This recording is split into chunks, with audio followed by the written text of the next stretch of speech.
everyone. I just saw this headline, and I just found it so irritating actually, and so lacking in character.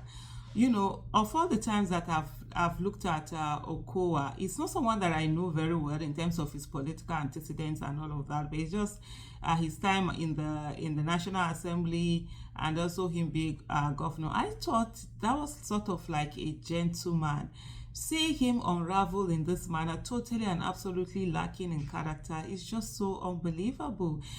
He says, I regret running with Atiku in 2023 presidential election.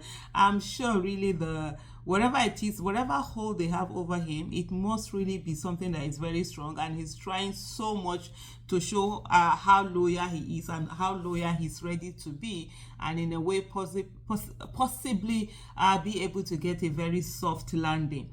So this is Sarah reporter. He says, speaking on Arise Television, Okowa described his acceptance of the role as a misalignment with the prevailing sentiments in Delta State, an issue he said he has deeply reflected upon. On a very serious note, Delta State is one of those states that they should be competing with great nations in the world, not just competing with the rest of us in Nigeria, because with the money that Delta states receive, the 13% derivative that they receive with the oil companies and everything, if you have someone who really is interested in leadership, as leadership of service, being a servant leader, they will be able to turn that state around.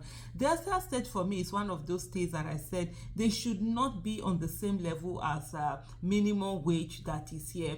They should not be on the same level in terms of roads, infrastructure and all of that. If you look at Delta State, how many local government are there? What's the square meter? What's even the population? Looking at it, if you look at places like Kano that has, a larger population, compare them to Delta, they should be able to give amazing good governance. I think people should be coming from other parts of Nigeria to run to Delta State to go and work there, because you'll be paid so much more.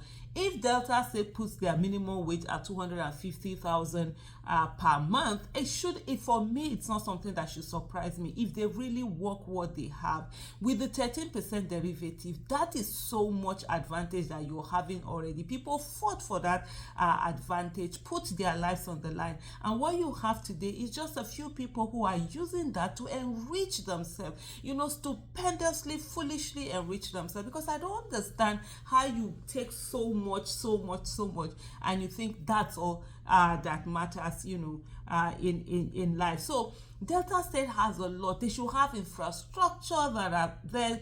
Schools should be public schools in places like Delta State. Akwa Ibom is one of those states also that have this advantage. Should be places where they should be competing with private schools in a lot of places. People will not even need to send their children to private schools in places like Delta, because the government would have done so well with the schools that are there. In terms of everything, you understand, the purchasing power should be way higher. The GDP should be okay, to say the GDP, you have to relate it to the national, but the internally generated revenue should be a lot higher, and all of that. But today you have these politicians who absolutely have no shame doing just doing all of this. And as I look at this now, honestly, I really just feel for Alhaji Atiku Abubakar, having to face to see all of this kind of things. I'm even short for what I'm trying to describe it. The stabbing in the back that happens, and it just goes a long way. Let me just add that if the tables were turned and that it was Peter Obi's running mate that was doing all of this thing, it was dirty, you'd have heard things like, he doesn't know how to judge people. Peter Obi doesn't know how to judge people. He cannot this. And we are just, thank God we are not the ones that this thing is happening to. Otherwise, they would have dragged us like small gen, all over the place. But on a more serious note, It's just so pathetic. And for me, it's also a reflection on us, the kind of people that we've allowed to do politics, because we are refusing, to participate in this politics, because we feel that, oh, politics is dirty, and then we allow these people to continue to control. So imagine the people that we put in leadership position, people who cannot stand adversity, people who cannot fight for themselves, people who are like slaves, so they will go on and be slaves to another person just to be able to be on their side, and then they will not be persecuted and all of that. And those are the people that we're waiting for to also fight for our right, to fight for us to also have a better Nigeria. I don't see them having this quality.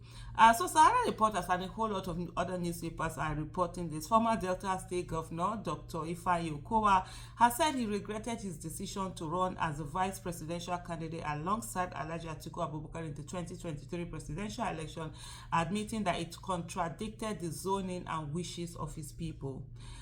Speaking on Arise Television, Okowa described his acceptance of the role as a misalignment with the prevailing sentiments in Delta State, an issue he said he has deeply reflected upon. So now he's taking it on to mean that, oh, the presidency should come to the South, and so by coming to the South, it means the Southwest, because Tinubu that rigged the election in 2023 is what they are preparing grant for in 2027. But for me, all of these things that are happening, I say to everyone, it just simply means that there is so much that we can do as people, and there is so much hope, and they are running helter-skelter. They're really afraid. That's one thing I will tell you. The old order of politicians in Nigeria are afraid of the new order that is being birthed. And I tell every one of us, we must take our responsibility and also be part of this new order of Nigeria that is about service, that is about having a great nation that works for everyone.